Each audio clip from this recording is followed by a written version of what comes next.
शेवटी मला आता हे मान्य करावंच लागणार. लग्नासारखा एक महत्वाचा डिसिजन चुकल्याचे परिणाम आता मला मला आयुष्यभर भोगावे लागणार आहे. तुझं डिसिजन नाही चुकलंय मधुरा. आणि काय मी आता त्याच्याबद्दल काही फार बोलणार नाही, कारण तुला काही महिन्यात सत्य काय ते कळेलच. हे बघ, मी फार वेगळ्या विषयावर तुझ्याशी बोलायला आलोय. असं समज की मी तुला विनंती करायला आलोय, तुझ्याकडे एक मागणं मागायला आलोय. काय?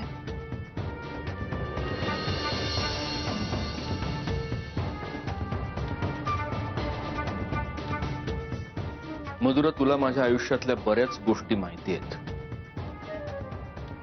प्रियामध्ये आणि माझ्यात जे काही होतं ते विहंगकडून तुला कळलंच असेल.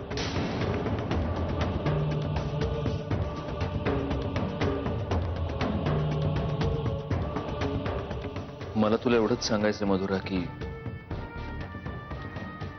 हे सगळं जर आत्ता मंजिरीला नाही कळलं तर खूप बरं होईल. एकतर हा सगळा भूतकाळ आहे, तो कधीच विरून गेला. तो पुन्हा उकरून काढण्यात काहीच अर्थ नाही. मला माहितीये तुला मी खूप मतलबी, स्वार्थी वाटत असेल, पण हे मी माझ्यासाठी नाही सांगत आहे, मी मंजिरीसाठी सांगतोय. डॉक्टरांनी स्पष्टपणे सांगितलंय की तिच्यावर कुठल्याही प्रकारचा मानसिक ताण येता कामा नये. प्लीज मधुरा, फक्त आमचं बाळ सुखरूप या जगात येऊ दे. त्यानंतर तू मला आरोपीच्या पिंजऱ्यात उभं कर ना, तेव्हा मी कुठली विनंती करणार नाही, कुठली तक्रारही करणार नाही. प्लीज.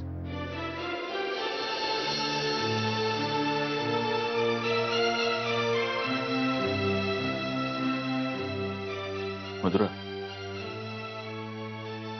ज्यांचे हात चिखलानं माखलेले असतात ना, त्यांचाच अनुभव दुसऱ्याच्या घरच्या पडक्या विटा उचलायला कामी येतो.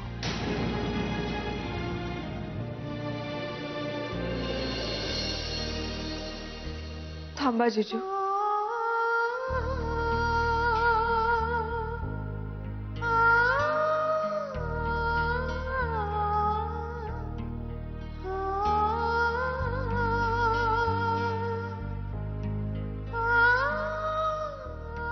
I'm sorry. मी दी समोर हा विषय काढायला नको होता.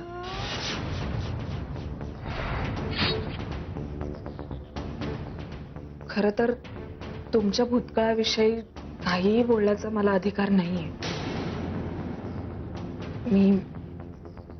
मी चुकले. I'm really very sorry. मी असं बोलायला नको होतं ना.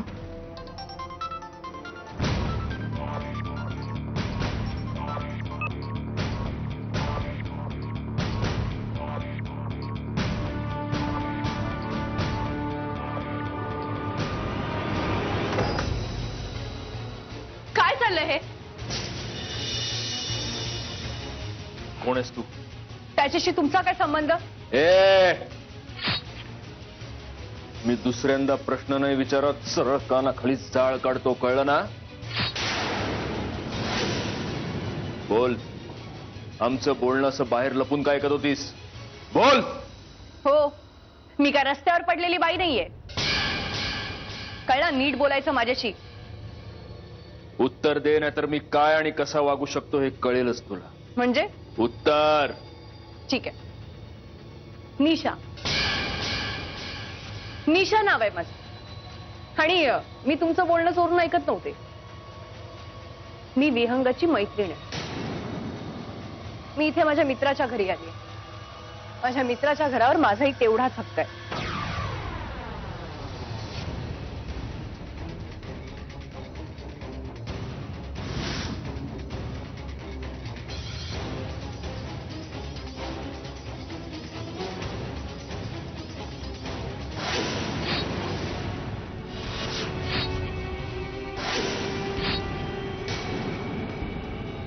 काय चाललंय? काय चाललंय? कोणासाठी करतेस तू हे सगळं? कोण आहे तुझा बॉस? ही काय बळजबरी आहे? आणि मी अजूनही सांगते, माझ्याशी नीट बोला, नाहीतर मला पोलिसात जावं लागेल. मग काढा लॉकअप मध्ये दिवस. ए, जेवढं विचारलंय तेवढ्याच प्रश्नांची उत्तरं द्यायची, नाही तर जीप कापून हातात ठेवेन, कळलं?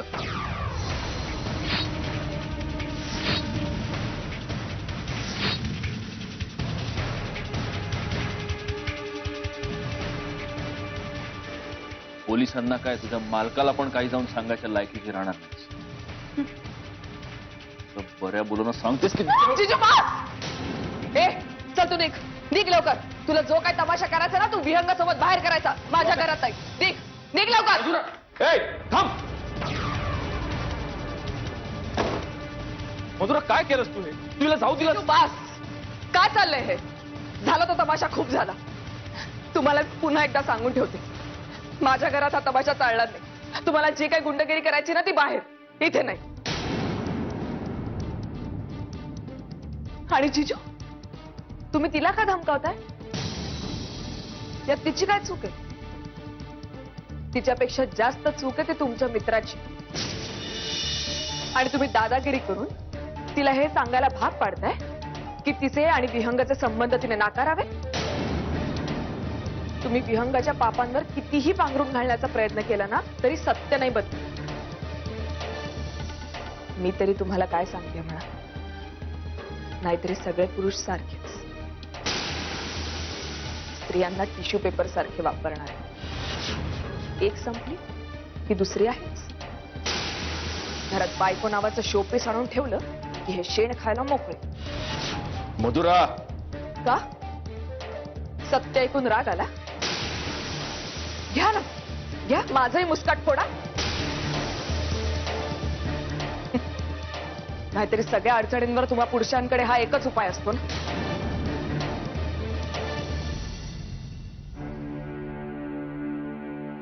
बाईवर हात उचलणारा पुरुष हा जगातला सगळ्यात कमकुवत पुरुष असतो. आणि तू अडाणीपणा करायचा ठरवलायस म्हणून मी कमकुवत होणार नाही. काळजी घे.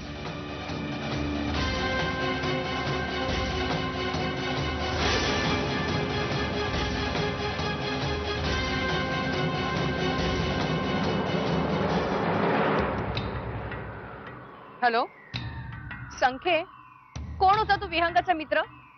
आणि तो सरळ सरळ मला धमक्या काय देतो की जीप काढून हातात देईन म्हणून? हे बघा, हे काम इतकं धोकादायक आहे ना, याची तुम्ही मला आधीच कल्पना द्यायला हवी होती. मला काही माहित नाही. आजच्या आज मला माझं पेमेंट हवंय. एक्सक्यूज मी, मला साहेबांची खोटी कारणं देऊ नका. तुम्ही काही करा, मला माझं पेमेंट हवंय, नाहीतर मला हे काम नाही जमणार. फोन ठेवा आता.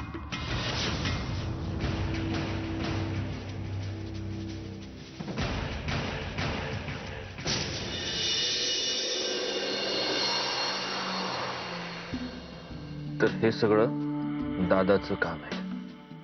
तो संखे, तो त्याचाच माणूस आहे ना? नाही, पण तो काळा जाड्यासा, त्याचं नाव तर विखे होतं ना? नाही रे, हा वेगळा आहे, हा लांब केसवाला आहे. दादाचं काय, तो साला कपडे बदलल्यावर की माणसं बदलतो. नाही, पण सत्यजित, ह्या दादाचं आपण एवढं का सहन करतोय? आतापर्यंत आपण कुठल्याही माणसाला एवढं सहन केलेलं नाही.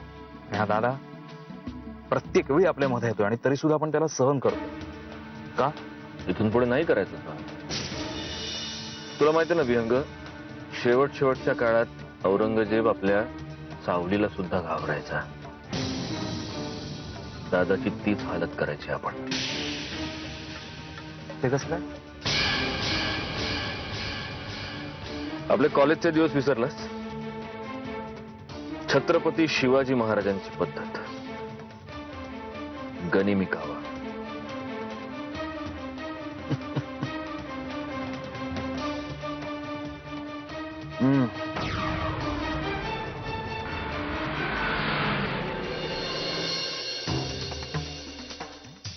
तू मधुराला काहीही विचारायला जाणार नाहीयेस, कळलं?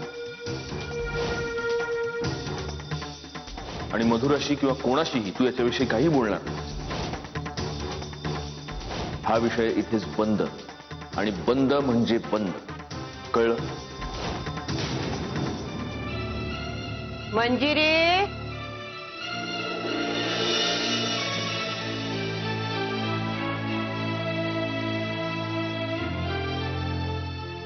मंजिरी,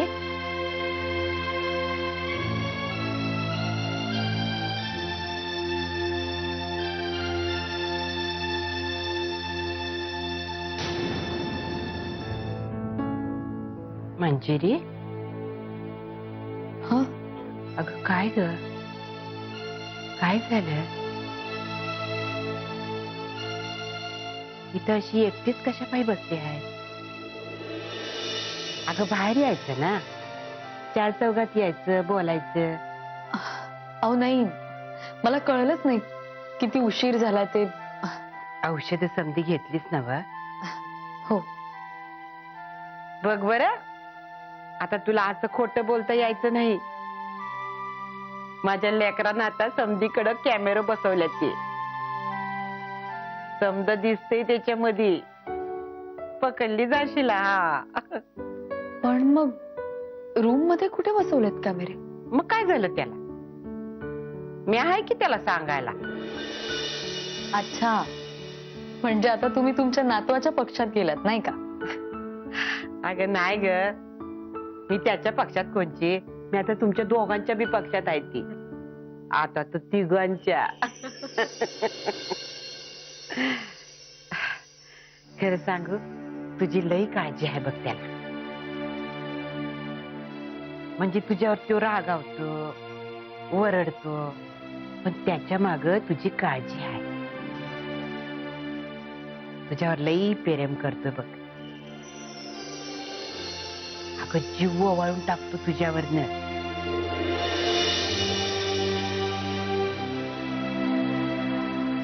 का ग अशी का हसलीस पोरे? कुठे? सहजच. अगं पोरी, या थकल्या डोळ्यांनी लई पावसाळे बघितले ते. कोणचं हसणं आनंदाचं असतंय, कोणचं लाजण्याचं असतंय, आणि कोणचं दुःखाचं असतंय. ह्या म्हाताऱ्या डोळ्यासनी बराबर कळतंय बरं. अहो असं काही नाही आजी, मी सांगते ना तुम्हाला. असं तू म्हणतेस, पण तुझं हसणं काही वेगळंच सांगतंय बघ. अशी कोणची तरी गोष्ट आहे जी तू मला अद्याप सांगितलेली नाहीस बघ. नाही, असं काही नाहीये.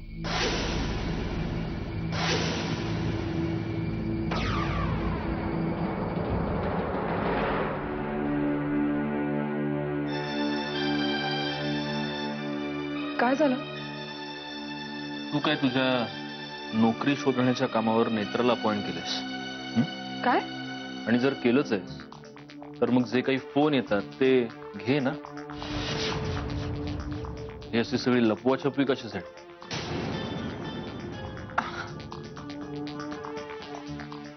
लप्पाछप्पी काहीच नाहीये. फोन फोन प्रश्न फक्त साध्या नोकरीचा आहे. पण आता कसं आहे, मी तुझ्या घरात राहते ना, त्यामुळे मी नोकरी केलेली तुला आवडेल नाही आवडेल, किंवा तुझ्याशिवाय दुसऱ्या कोणाची तरी मदत घेतलेली तुला आवडेल की नाही, एवढंच होतं, बाकी काही नाही. आणि ही गोष्ट माझ्या लक्षातच नाही आली की आता मी घरात असले तरी तुझ्या नजर काही देते नाही का? मी या घरात कॅमेरे बसवले, त्याच्यावरनं जर कोणाला आक्षेप असेल तर तो त्याने स्वतःकडे ठेवावा. मी त्याला विचारतच नाही. आणि राहता राहिला प्रश्न तुझ्या नोकरीचा, तुला ज्या कोणाकडे नोकरी करायची असेल तू कर. तू असा डिसिजन घेतल्यानं मला त्याचा फरक पडावा असं आपल्यात नातंच आता उरलेलं नाही. Good night.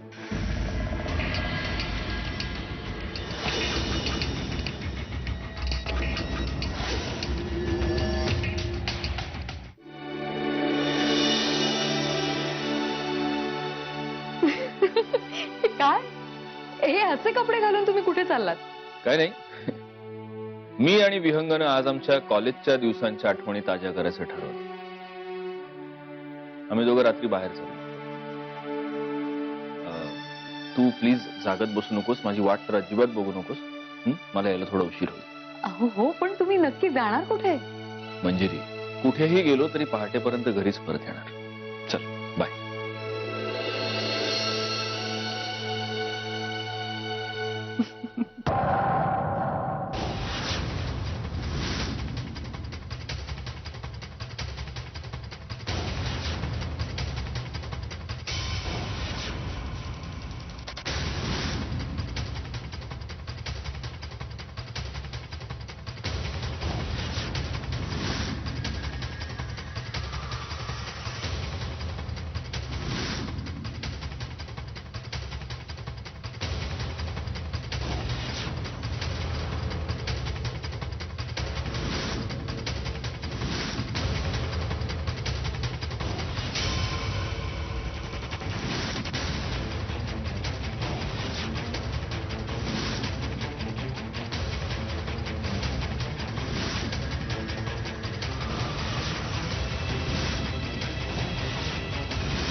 मिसेस, ओ मिसेस,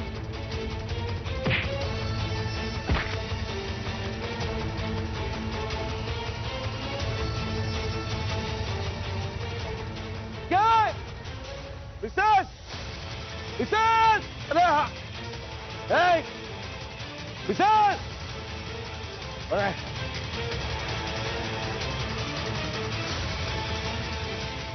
कौन है? अरे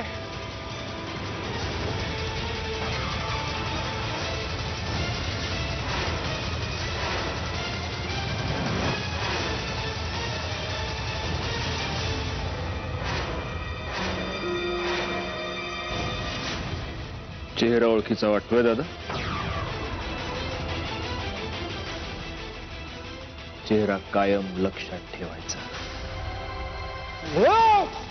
मिसेस, मिसेस, मिसेस, संके, बाबा.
अहो हे काय लागलंय? तुमच्या हाताला जखम झाली आहे. काय नाही ग, म्हणजे ते खरचटले. तुम्ही काही औषध पण लावलं नसेल? मी ड्रेसिंग करून देते. नको ना, झोपू दे. तुम्हाला ऑफिसला नाही जायचंय का? मी उशिरा जाईन, 15 मिनिटांनी उठव.